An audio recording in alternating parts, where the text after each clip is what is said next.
성경 말씀 함께 보겠습니다. 누가복음 2장 25절부터 35절 한 절씩 함께 보도록 하겠습니다. 자, 찾으셨으면 교독합니다.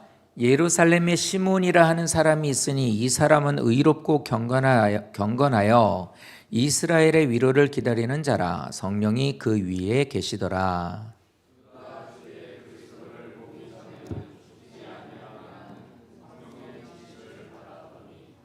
성령의 감동으로 성전에 들어가매 마침 부모가 율법의 관례대로 행하고자 하여 그 아기 예수를 데리고 오는지라.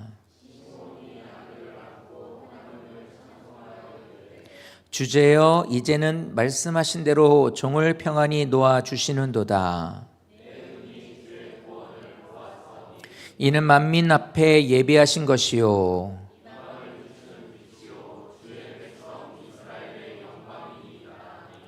그의 부모가 그에 대한 말들을 놀랍게 여기더라.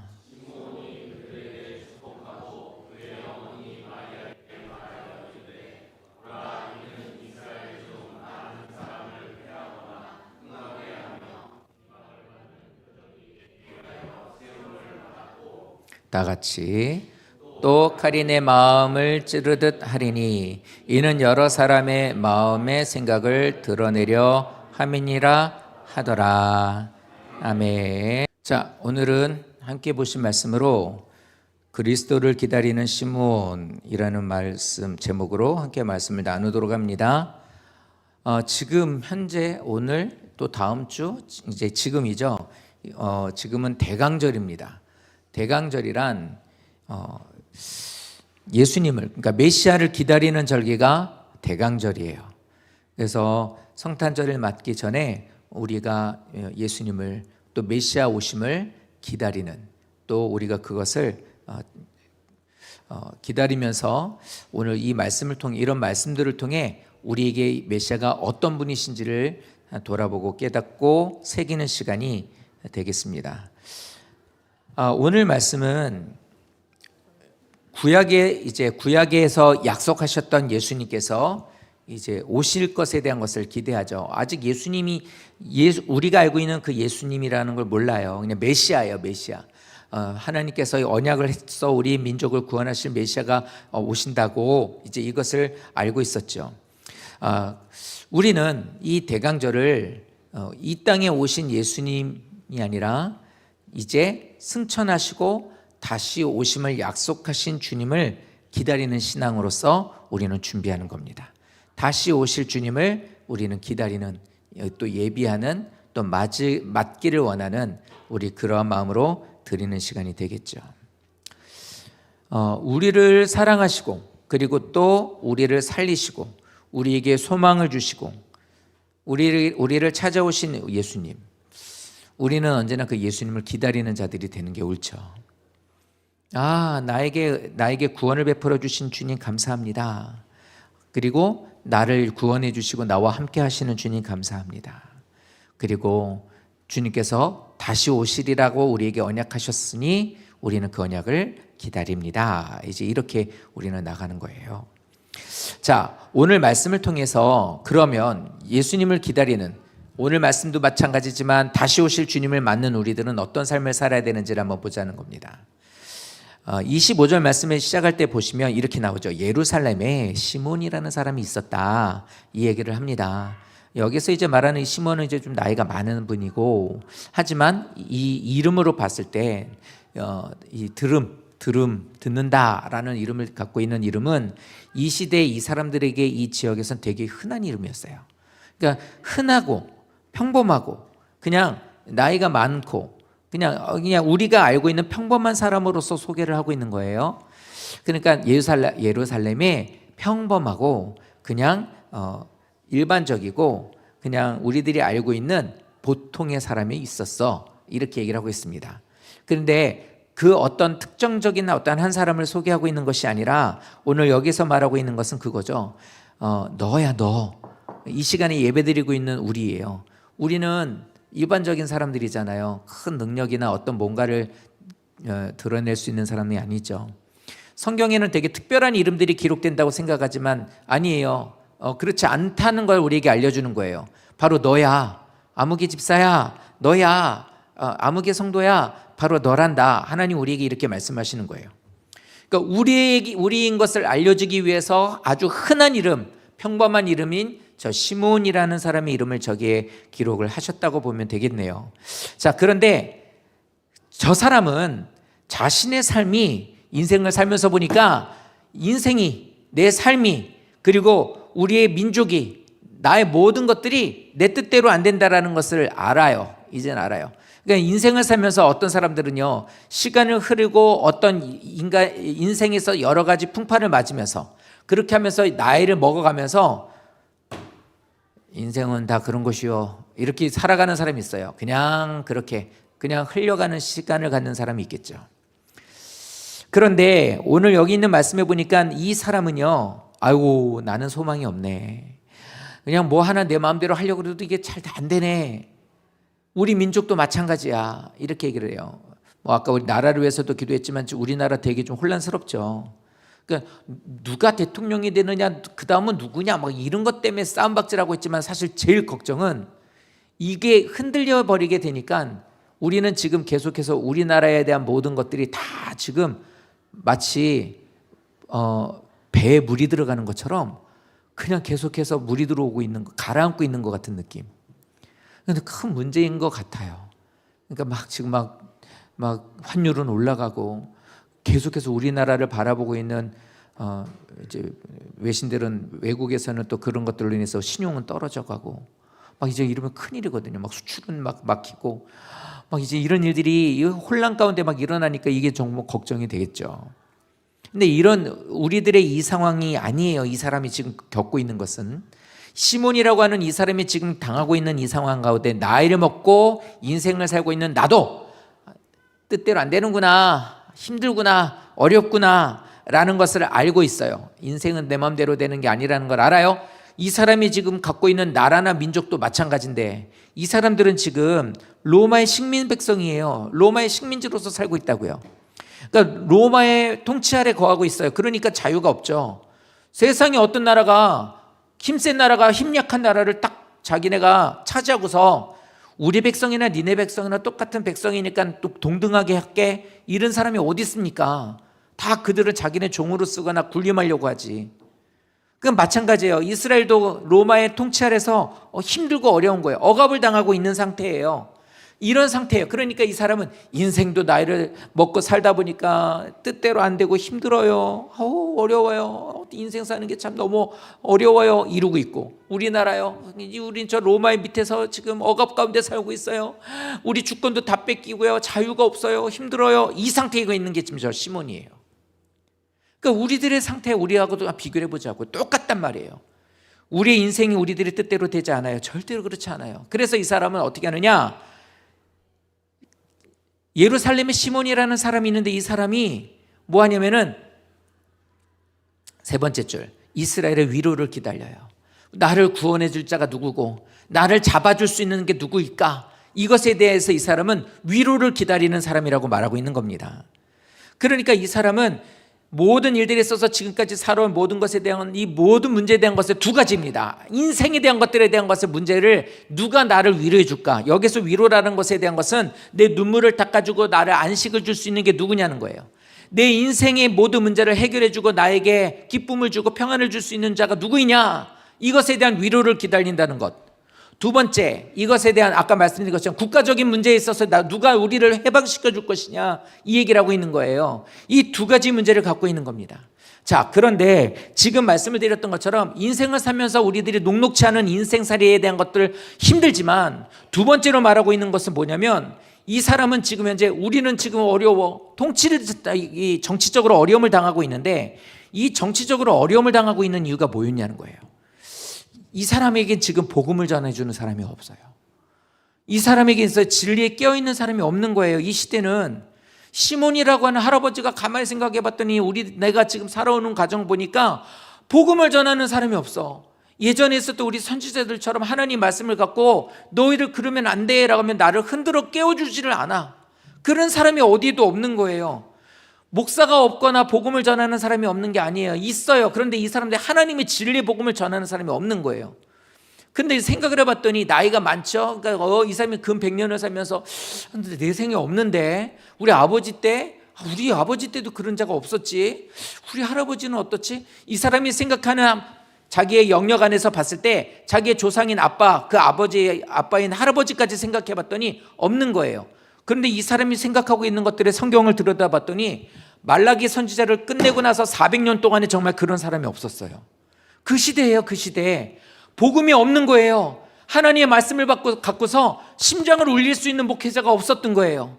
그런 이런 상태에서 이 사람들이 문제가 된 거예요. 그러니까 영적으로 힘들고 목말라 있는 상태가 됐다는 거예요. 나는 내 영혼이 어떻게 살아야 될지 모르겠고 우리를 이렇게 복음으로 깨워줄 수 있는 사람이 없는 이 시대에, 이런 시대를 살고 있는 우리나라 우리 민족을 누가 위로해 줄 수 있느냐, 이거예요. 그 시대였던 거예요. 그런 세대에, 그런 때에 여기에서 메시아를 기다리고 있었던 때입니다. 근데 여기서 하나 말씀드리고 싶은 건 왜 그러면 이 사람들에게 복음을 전하는, 진리를 전하는 자가 없냐는 거예요. 왜 400년이라는 시간 동안 없냐는 겁니다. 이건 지금 우리들에게도 똑같은 문제가 돼버렸어요. 왜 그러냐면 하나님과 나 사이에 막힌 관계에 대한 것들에 대한 것을 풀어줄 수 있는 자가 없다는 걸 말하는 건데, 400년이라는 시간에 멈췄던 것은 하나님께서 사사기를 통해 우리들에게 알려주셨던 것에 대한 것을 이 사람들에게 만연했기 때문에, 이 사람의 삶에 이게 박혀 있는 거예요. 이게 뭐냐면 자신의 소견에 옳은 대로 행하니라라는 말이었어요. 자기 생각대로 옳은 대로 살기 시작한 거예요. 그러니까 하나님이 선지자를 보내줘도 듣고 어떻게 합니까? 내 기준에 안 맞으면 전부 다 치워버리는 거예요. 다 쫓아버리고, 더 이게 안 되면 어떻게, 더 악랄한 세대는 죽여버리고 막 이렇게 되는 거예요. 자, 자기 생각에 옳은 대로, 자기 소견에 옳은 대로 한다라는 말이 뭐냐면, 하나님의 말씀이 들려지게 되었을 때 그렇대, 하나님이 이러실 때 하나님이 우리에게 진노하신대, 우리들이 신앙생활하는 게 옳지 않대라는 것을 들으면 하나님 그럼 어찌해야 됩니까? 하나님 죄송합니다, 하나님 주의 길로 나가는 우리가 되길 원합니다 라고 나가야 되는데, 여기에서 자기가 하나님의 말씀에 대한 것을 거기에서 어떻게 해요? 거기에서 자기가 짜맞춰가는 거예요. 꼭 그렇게 살아야 돼? 뭐하러 그렇게 살아? 아니 우리도 인생이 있어. 이렇게 사는 데서 다 세상 사람들 다 그렇게 살아. 꼭 그렇게 해야 되는 줄 알아? 뭐 예를 들어 이런 거죠. 꼭 부르짖어 기도해야 되나? 조용히 속으로 이렇게 기도하면 기도 아닌가? 뭐 이런 식으로 생각하는 것처럼.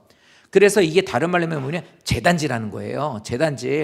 재단지라는 거예요. 그러니까 재단을 막 하면서 그 재단에 대한 것을 갖고서 자기들이 만족해하는 겁니다. 옷을 하나 샀는데 이거 여긴 좀 이러네, 주머니 좀 이러네, 저 바지가 좀 기네, 짧네, 소매는 좀 이렇게 해서 조금 이렇게 너덜거렸으면 좋겠네, 요즘은 구멍난 바지가 좋다니까 좀 뚫어볼까, 막 여기저기 손을 댔더니 나중에 못 입게 되는 것처럼, 여기에서 하나님의 말씀에 대한 것들을 자기들이 옳은 대로 행하는 거예요. 그러니까 생각하기에 거기에서 자기 스스로가 재단지를 하기 시작하는 거예요. 교회를 다녀요, 신앙생활은 해요. 그런데 이것에 대해서 자기 마음대로 이거 바꿔놓는 거예요.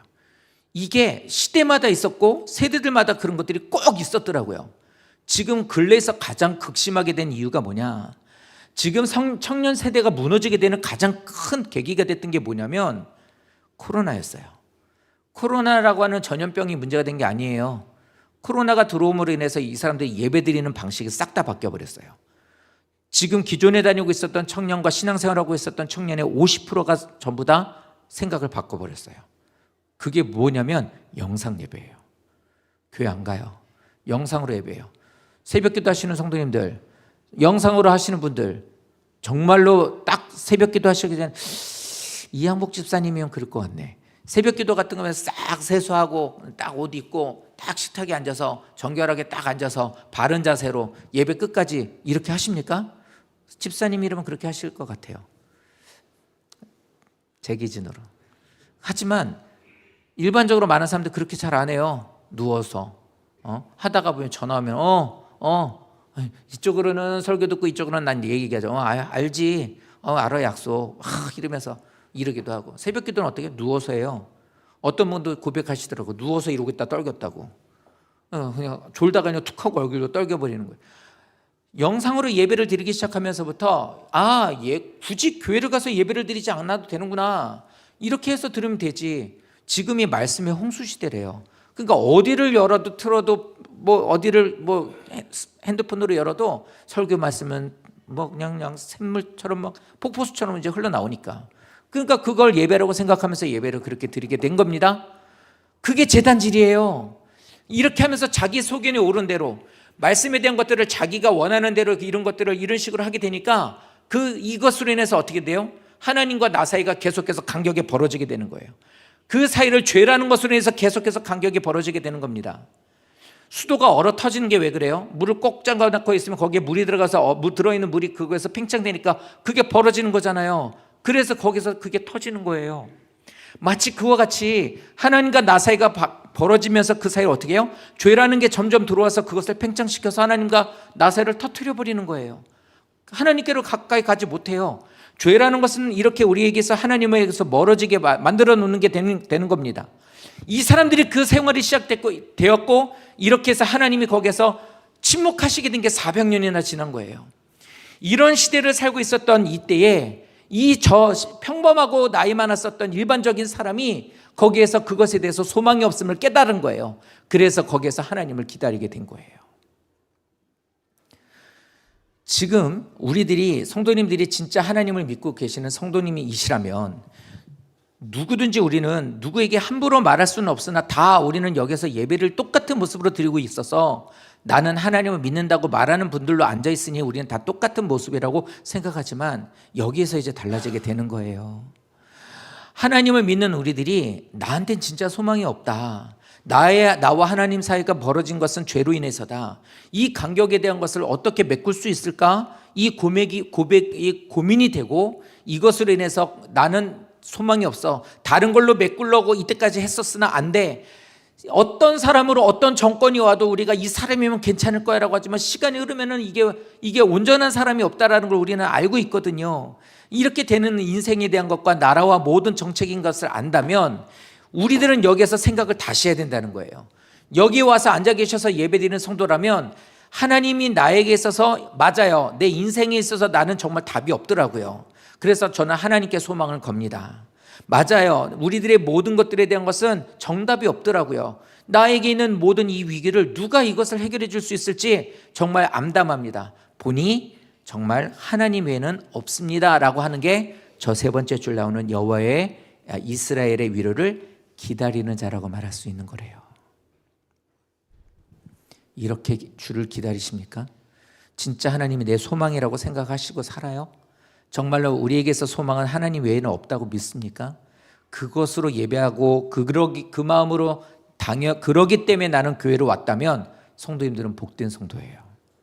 그렇다면 진짜 성도 맞아요. 자, 그러면 이렇게 살고 이렇게 결심하는 것은 우리들에게 있어서 이 2가지에 대한 것을 얘기해 주고 있습니다. 첫 번째는 의로운 사람이에요. 이 사람은 의로와.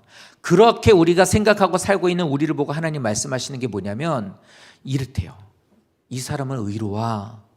집사님을 보고, 성도님을 보고, 권사님을 보고 쟤는 의로와, 내 딸은, 내 아들은 의로와라고 말한대요. 저 의롭다라는 말이 무슨 말이냐면 하나님과 사람의 법을 준수한다는 거예요. 잘 지킨다는 거예요.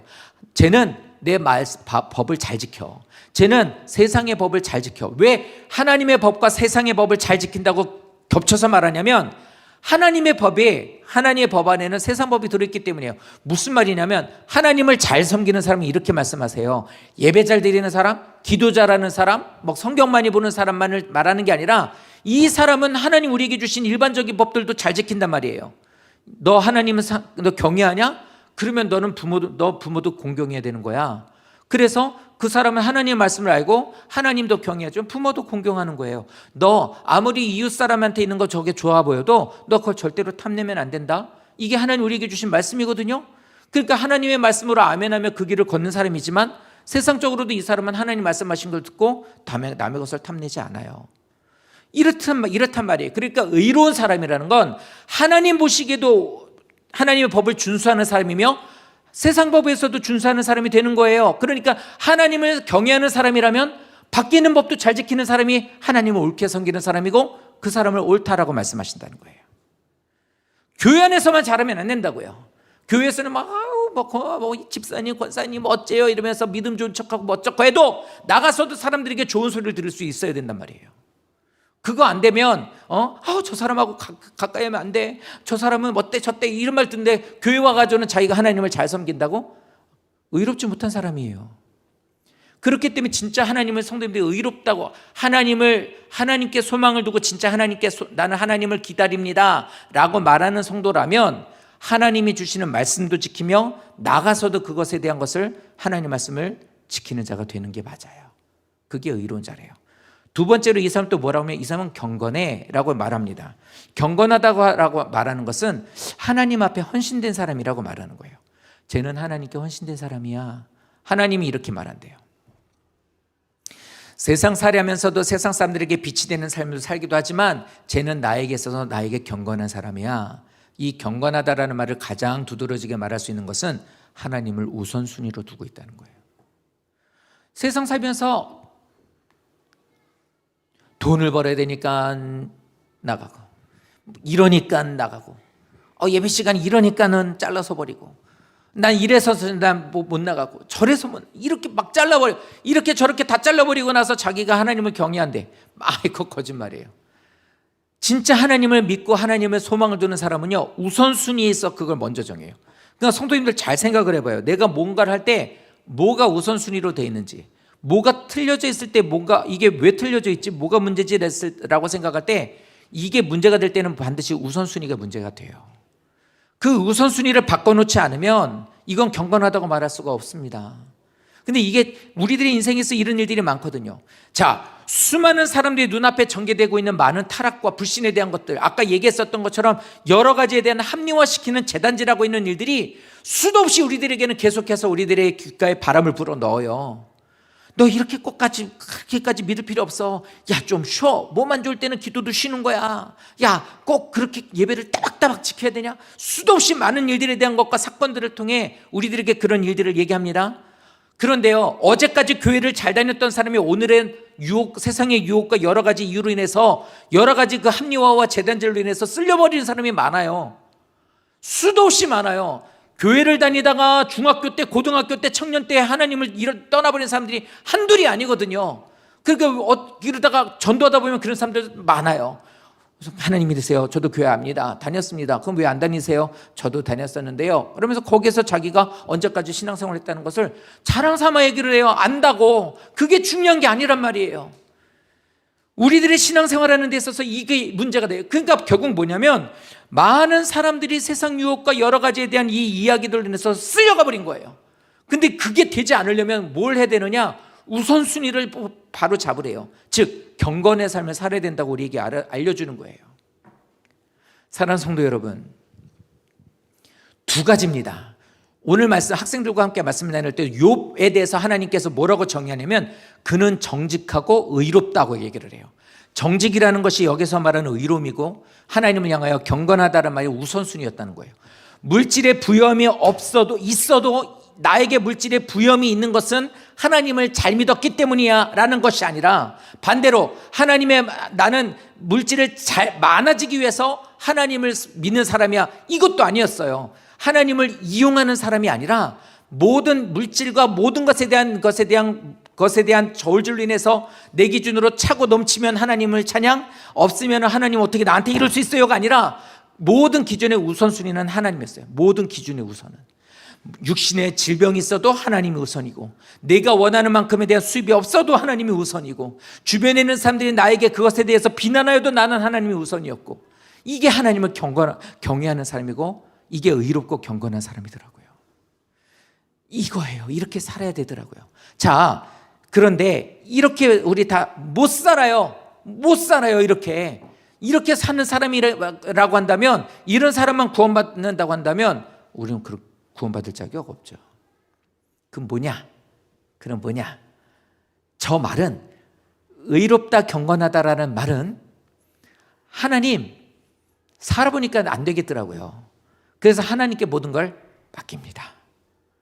그 고백이에요. 지난 화요일 날 남자 화장실에 변기가 물을 내리면 뒤에서 물이 막 이렇게 넘치는 거예요. 아직 얼때가 안 됐는데 왜 이러지? 밑에 봤어요. 근데 물이 주룩주룩 이렇게 떨어져요. 왜 이럴까? 제가 좀 알거든요. 뚜껑을 열어봤어요. 아무 이상이 없더라고요. 내렸어요. 그래서 이제 지내면서 또 그러는 거예요. 그래서 물을 살짝 내려봤어요. 그래도 그래요. 그럼 물을 세게 내려봤어요. 그래도 그래요. 그런데 또 어떨 땐 또 안 그렇고 어쩔 땐 그렇고 막 그러는 거예요. 그래서 토요일 날 민 집사님이 교회 청소하러 오셨길래 집사님 이거 변기가 새요 그랬어요. 그랬더니 열어봤더니 뒤에 구멍이 났는데 출렁거리는데 글로 물이 그냥 넘쳤던 거예요. 그것도 모르고. 근데 그걸 해결해 주더라고요. 물 위에 수위를 정하는 거를 꿀밤 때리듯이 똑똑 때리니까 이게 내려가더라고요. 그러고 나서 물을 세게 내리든 조금 내리든 그거를 차든 뭐 하든 물이 안 넘치더라고요. 자, 우리가 그런 설비 쪽으로 잘 아시는 분이 있는데 제가 조금 안다고 저희 집에는 지금 막 이렇게 샤워기인데 거기도 물이 좀 쉬 이런 소리가 나요. 이렇게 쉬 이런 소리가 나요. 그래서 왜 이러지? 그리고 제가 막 때려도 보고 쪼여도 보고 뭐 이렇게 막 만져도 보고 비틀어도 보고 이렇게 소리가 나요. 근데 제가 사람을 불렀어요. 사람 불러가지고 아저씨 이거 물 새요. 이렇게 얘기해요. 그러면서 아저씨가 막 그걸 이렇게 보고 고치려고 하는데 제가 해봤어요. 그건 해봤어요. 저 쪼여봤어요. 막 이러고 있으면 아저씨가 저한테 뭐라고 그럴까요? 조용히 하고 있으라고. 조용히 하시라고. 저쪽 가 있으라고. 알아서 할 테니까 저쪽 가게 있으라고. 이렇게 얘기하겠죠. 그러면 그 뭐 하라는 거예요? 나를 불렀으면 나한테 맡기라는 거잖아요. 여호와를 향하여서 의롭고 하나님 앞에 경건하게 사는 나의 모습은 하나님 저는 주를 향해 의롭게 하나님의 말씀대로 살겠습니다. 하나님을 우선순위로 살겠습니다 라고 힘쓰잖아요. 그 말은 뭐냐면 하나님 앞에 맡겼다는 소리예요. 그럼 하나님 뭐라고 그래요? 맡겼으니까 내가 또 조용히 하고 있어. 내가 알아서 할게. 그게 저기에 나오는 성령이 그 위에 계시더라라는 말이에요. 그러니까 나는 삶에 소망이 없다는 걸 알고 하나님께 맡기면 하나님이 내 위에 임하시는 거예요. 저 위에 임했다라는 건 마치 뭐 이렇게 쫙 위에서 이렇게 보디가드를 두고서 이렇게 나를 이렇게 이렇게 가듯이 이렇게 우산을 씌워주듯이 이렇게 가는 것에 대한 의미를 말하는 것이 아니라 저 말은 하나님이 나와 동행하신다는 거예요. 그래서 나와 함께 해주신다. 다른 말로 하면 나를 견인해 가신다요. 이끌어 가시는 거예요. 제 차가 퍼졌어요. 도대체 이게 왜 이러는지 모르겠어요. 기사를 불렀더니 말하다 보니까 자꾸 사건이 많네요. 근데 그래서 그때 모르겠다는 거예요. 그러니까 저보고 뭐라냐면 이건 정비소를 가져가야 된대요. 그래서 견인을 하래요. 알겠대요. 알았어요. 그래서 견인을 간다고 얘기를 했죠. 근데 제가 알고 있는 견인은 여기 이렇게 끌고 가는 거예요. 이렇게 해가지고 차 끌고 가는 거 있잖아요. 이렇게 보면 그게 견인인 줄 알았어요. 그랬더니 그것만 견인이 아니더라고요. 차가 있는 데가 장소가 넓습니까? 좀 넓습니다. 좁습니다. 이렇게 얘기하죠. 좁으면 어떻게 하면 끌고 가요. 근데 좀 넓으면 어떻게 하면 차 위에다가 차를 얹혀 갖고 가더라고요. 그게 견인이에요. 다시 말하면 인생을 내가 살아가는 것 같지만 하나님이 그렇게 나를 이끌어 가는 거예요. 그 고장난 차 위에 앉아 있잖아요. 그럼 나는 내 차가 가는 것처럼 내가 운전하고 가는 것처럼 보여지지만 사실은 어떻게 돼요? 거기에 있는 그 고장난 차를 끌고 가는 운전사가 그 차를 이끌어 가는 거예요. 이거를 견인해 간다라고 그래요. 내가 하나님을 의지하고 믿고 말씀대로 살겠습니다. 주님을 내 삶의 우선순위로 둡니다. 이렇게 하면서 이 말은 곧 내 삶을 통해 하나님께 모든 것을 의지하고 맡깁니다. 주님 의탁하겠습니다 라고 사인하는 거예요. 근데 한순간 갖고 안 돼요. 입으로 한번 말하고 고백하는 것과 안 된대요. 왜요? 여지없이 그랬으면 나 여기서 내려줘요. 이제 잘 굴러가는 것 같으니까 내려주세요. 내가 운전하고 갈래요. 이렇게 한다는 거와 똑같은 거예요. 그러니까 안 돼요. 가다가 멈추고 가다가 멈춰요. 그러니까 하나님은 삶을 통해서 나에게 말하는 거예요. 사인하는 거예요. 사인. 그래서 삶을 통해서 하나님은 나를 의지하실 분입니다 라는 것을 삶을 통해서 보여놓으면 하나님은 나를 이끌어 가시는 거예요. 성도님들, 저 시몬이라고 하는 평범한 사람의 이름을 기록한 것은 우리라고 그랬죠. 성도님들이 하나님의 인도하심 가운데 말씀을 따라가고 주님을 의지하고 하나님 말씀으로 인해서 하나님을 우선순위로 두고 살게 되면, 삶을 그렇게 매일매일 살아가시고 그러기를 힘쓰시게 되면 하나님은 우리의 삶을 책임져 주시더라는 겁니다. 26절에 이렇게 말해요. 그가 주의 그리스도를 보기 전에는 죽지 않겠다. 기다린다라고는 두 번째 뜻은 이거예요. 죽지 않고 기다리겠다라는 저 말. 이게 뭐냐면, 나이 많다고 그랬죠. 나는 못 죽어, 나는 안 죽을 거야, 이 말이 아니라 죽기 전에 반드시 나는 그리스도를 보고 싶어, 반드시 나는 그리스도를 볼 거야, 이렇게 생각한 거예요. 다시 말하면 기다린다라는 말은 간절히 바라보는 거예요. 그래서 목표로 세우는 거예요. 나는 절대 그리스도를 보기 전까지 죽을 수 없어. 하나님, 나는 그리스도를 보기 전까지 죽지 않고 싶습니다. 꼭 보여주십시오. 안 죽겠다고 생명을 연장시켜달라는 소리가 아니라 주님을 꼭 보고 싶다고 하는 거였어요. 기다리는 사람은 이렇게 목표를 갖고 사는 거예요. 예수를 믿는 기다리는 사람은 거꾸로 하면 그냥 기다리는 사람이 아니에요. 기대하는 사람이에요. 그렇기 때문에 주님을 만나기 위해서 우리는 기대하는 삶을 살아가는 것이 되는 겁니다. 그래서 이 사람은 뚜렷한 목표를 가지고 거기에서 나가는 거예요. 나는 주를 만나기 전까지는 안 돼. 꼭 만날 거야. 오늘 예배를 드리시는 성도님들은 반드시 그러셔야 돼요. 매번 예배 때마다 그러셔야 돼요. 나 오늘 주님 꼭 만날 거야. 나 오늘 주님이 받으실 만한 예배 드릴 거야. 나 오늘 하루를 살면서 정말 주님과 동행할 거야. 나 어제도 실패했지만 오늘은 정말 주님과 동행하는 시간이 될 거야. 금요기도에 오실 때마다 한 번은 줘라. 그냥 그 어디나 하늘나라야, 이러고 끝났어. 그러니까 그 다음 주 어떻게 돼요? 절대 이번 주는 안 줄 거야. 나는 진짜 오늘은 꼭 기도할 거야. 제대로 기도해서 응답받을 거야. 신앙인이라면 이런 목표를 갖고 있어야 된다는 거예요.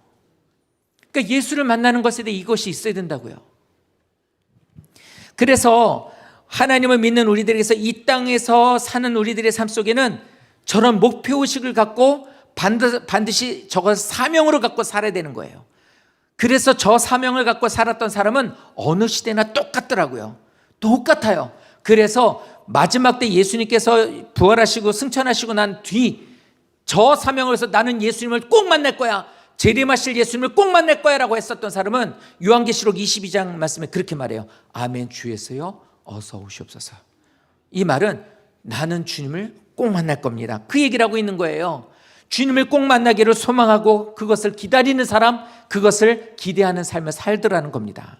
간절한 기대감이 있었기 때문에 저 사람을 만나요. 그래서 이렇게 말해요. 만나요. 진짜 만나요. 그래서 말합니다. 하나님, 이제는 내가 주님께서 말씀하신 대로 주님을 만납니다. 이 고백이 우리 고백이 되어야 되는 거예요. 주님, 저는 주님을 반드시 만나기 원합니다. 나는 예수를 아직 모릅니다. 구원도 뭔지 모르겠습니다. 부활이라는 게 당최 믿어지지도 않습니다. 그러나 하나님, 반드시 나는 이렇게 주님을 만나고 싶습니다. 이왕 이 시간에 와서 앉아있는 거, 난 예수를 만나고 싶습니다. 나 부활 믿고 싶습니다. 부활하신 주님을 만나고 싶습니다. 그 주님이 나를 만져주심으로 인하여서 변화된 삶을 살고 싶습니다. 나도 주님이 베풀어 주시는 위로하심, 즉 구원하심과 평안함을 소유하고 싶습니다. 그 고백이 우리에게 있어야 되는 거예요. 그래서 이 사람은 그걸 보고 감격해요. 그리고 이렇게 고백합니다. 이방을 비추는 빛이라고. 맞아요. 예수님은 우리에게 있어서 이 말씀을 하고 있는 거예요. 이방인도 구원하시는 예수님인 것을 예언하고 있는 거예요.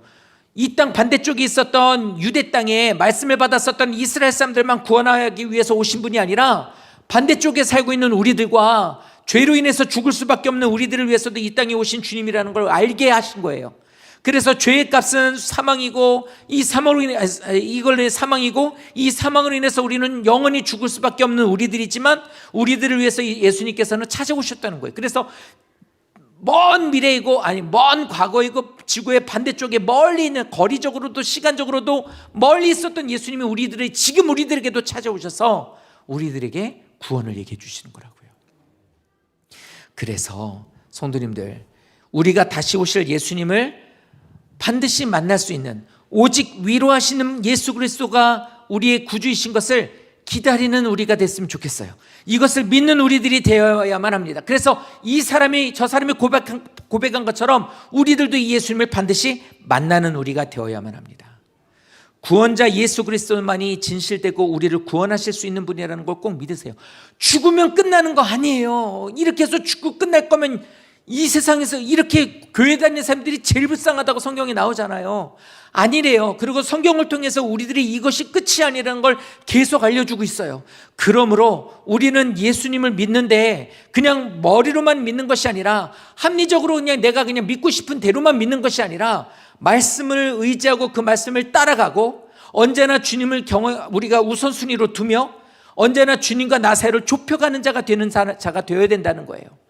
그것을 주님께서 보시고 나를 이끌어가는 자가 될 때, 이끌어 가실 때 그것을 믿고 하나님 앞에 전적으로 나는 맡기는 자가 될 때 우리는 거기에서 여기 있는 이 사람처럼 이제 성경에 말씀하신 대로 저도 주님을 봅니다. 저 구원받은 것을 이제 알겠습니다 라는 고백을 하게 되는 것입니다. 오늘 말씀에 이것을 꼭 기억해 주세요. 신앙생활을 열심히 하는 걸로 구원받는 거 아니에요. 의로워지는 것으로 말씀을 잘 지키는 것으로 구원받는 거 아니라고요. 하나님을 우선순위로 두고 있는 나의 어떤 경건한 신앙생활로 구원받는 게 아니에요. 오늘 말씀에 보니까 이 말이 계속 반복되고 있어요. 성령이 그 위에 계시더라. 성령의 지시를 받더라. 성령의 감동으로 들어갔더라. 여기 있는 이 모든 세 가지의 이 말들과 저 사이에 있는 모든 말들이 다 뭐냐면 이겁니다. 내 안에 말씀이 새겨진 것을 기억하여 그 인도하심대로 따라가더라. 다시 말하면 성령이 우리를 이끌어 가시더라요. 살아가는 것은 내가 살아가는 것 같지만 성령이 이끌어 가시는 거예요. 아 맞아, 지난 주일날 그렇게 얘기했었지. 들려졌죠? 들었어요. 내 안에 새겨졌어요. 새겨진 이 말씀에 대한 것들이 기억나요. 그래서 삶 속에서 이것을 자꾸 마음이 쓰여요. 아, 이렇게 하면 안 된다고 그랬는데, 이렇게 하라고 그랬는데 이게 자꾸 마음이 쓰여요. 그래서 어떻게 합니까? 하나씩 하나씩 그것을 따라가고 마음 쓰이는 하나님의 말씀을, 내 안에 새겨져 있는 그 말씀을 따라서 순종하게 돼요. 이게 예수님의 인도하심을 받는 자예요. 이렇게 사는 사람이 다시 오실 주님을 만날 수 있는 사람이래요. 구원은 내 노력으로 받는 게 아닙니다. 다만 구원자 되시는 주님 앞에 내 모든 것들을 맡기는 거예요. 내 멋대로 마음대로 산다고 구원받는 게 아니라 나를 구원하실 주님 앞에 나는 주님, 내 삶을 주님께 의탁합니다. 나를 좀 인도해 주십시오. 이렇게 나의 삶의 모든 것들을 주님의 말씀에 순종함으로 보여드리는 것. 그리고 또 그것을 주님이 내 삶의 가장 우선이 되십니다라고 그것을 내가 자꾸만 하나님한테 보여드리는 것. 돈이 중요하지만 돈보다 하나님이 우선이에요. 자식이 중요하고 사랑스럽지만 하나님이 우선이에요. 하나님, 내 인생을 즐기며 사는 것이 우선이지만 하나님이 우선입니다. 이것을 삶으로 자꾸 보여주시면 너 나한테 맡기려고 하는구나. 내가 하는 것을 따라오려고 하는구나. 이게 되는 거예요. 근데 이스라엘 백성은 어떻게 한다고요? 자기 속에 오른 대로 했다고 그랬잖아요. 교회는 다니고 신앙 안에 있지만 자기 멋대로 해요. 그러니까 하나님이 이거를 하나님을 의지합니다. 나를 인도해 주십시오라고 하나님은 그것을 보지 않으시는 거예요. 그들에게 아무리 얘기해도 그들은 하나님을 필요로 하지 않습니다라는 것이 바로 그런 모습이었던 거예요. 그래서 오늘 우리에게 말씀합니다. 사랑하는 성도 여러분, 우리를 구원하시는 분은 오직 예수 그리스도 외에는 없습니다. 하나님께, 성령님께 나를 맡기면 성령님이 나를 이끌어 가세요. 나를 끌고 가세요. 그렇기 때문에 우리의 모든 것들을 주님께 맡기십시오. 우리의 위기를 헤쳐나갈 수 있는 도움은 오직 예수 그리스도 이름 외에는 없어요.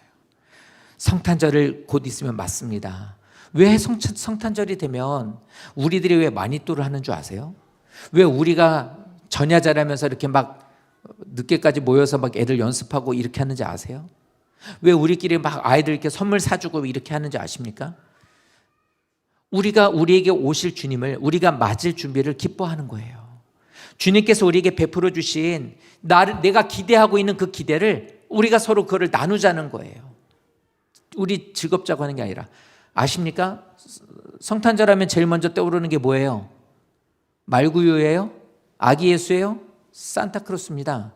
산타크로스를 제일 세상에 이렇게 많은 사람들이 알게 하는 데가 어딘 줄 아십니까? 걔네는 자기네 로고에 딱 알맞게 산타를 빨간색 옷을 입혀가지고 했죠. 누구예요? 코카콜라예요. 상술이에요. 세상은 성탄절을 상술로 만들어버렸어요. 그래서 자기들 돈 버는 것에 도구로 써버렸단 말이에요. 우리는 거기에서 그래서 교회에서는 성탄절이라고 해서 산타를 만들지 않아요. 그런 거 안 해요. 아이들에게도 저는 아이들 환상 깨기 도사예요. 상처받지 마십시오. 조현정 성도님. 저 현우한테 얘기할 거예요. 현우야, 산타는 없어. 네 아빠 엄마가 선물해 주는 거야. 지금까지 있었던 애들 다 그렇게 들었어요. 소은아, 산타 없단다. 네 아빠가 선물한 거야. 환상 다 깨요 저는. 왜요? 산타 아니에요. 아니에요. 왜냐하면 성탄절의 주인은 예수 그리스도이신 것을 가르쳐 줘야 돼요. 꼭 그런데 목사님 그렇게까지 하셔야 돼요? 죄송한데 전 그래야 되더라고요. 전 그게 맞다고 봐요. 성탄절을 기쁨으로 우리가 기대하는 것은 즐겁자고 하는 상술이 아니라 바로 이겁니다. 우리를 구원하실 다시 오실 주님을 우리는 기다리는 자들이기 때문이에요. 올 한 해도 우리와 성령님께서는 함께 하셨습니다. 성도님들을 사랑하시는 하나님은 다가올 새해도 아마 성도님들과 함께 하실 겁니다. 우리 인생의 진정한 위로자는 바로 이렇게 평생을 우리를 이끌어 가시는 하나님이십니다.